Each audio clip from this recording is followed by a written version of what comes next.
Hi అండి, ఇది చూడండి మగ్గం వర్క్, హ్యాండ్ మగ్గం వర్క్ వేసాము చూడండి.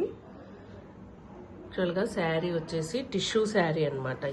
ఇది మంత్రాలయం కస్టమర్ ఇచ్చారు మాకు. ఇది టిష్యూ టోటల్ ఇలా టిష్యూ శారీకి బ్లౌజ్ ఎలా సెట్ చేశానో చూడండి.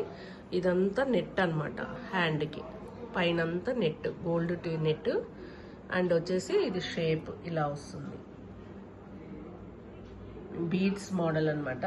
బీడ్స్ కూడా నంబర్ ఆఫ్ బీడ్స్ ఉంటాయి ఇందులో. అండ్ బూటీస్ కూడా చాలా నీట్గా వేసాం చూడండి, కొత్త మోడల్. అండ్ బ్యాక్ వచ్చేసి పాట్ షేప్ అనమాట. ఇది పాట్ షేప్ వల్ల లుక్ బాగుంటుంది ఈ డిజైన్. కానీ ఇలా సెట్ చేసాం చూడండి. ఇది కూడా మెటీరియల్స్ కానీ వర్క్ కానీ ఎంత నీట్గా ఉందో చూడండి. Total antique stones, beads, pipes చాలా యూజ్ చేసాం దీంట్లో కూడా. అండ్ ట్యాజిల్స్ వచ్చేసి 2 కలర్స్తో ఇలా కుచ్చుళ్ళు వేసి ఇట్లా క్రిస్టల్తో బాక్స్ మోడల్ సెట్ చేశాను చూడండి. టోటల్ ఓవరాల్గా ఇలా వచ్చేసింది. ఎలా ఉందో కామెంట్ చేయండి. Okay, thank you.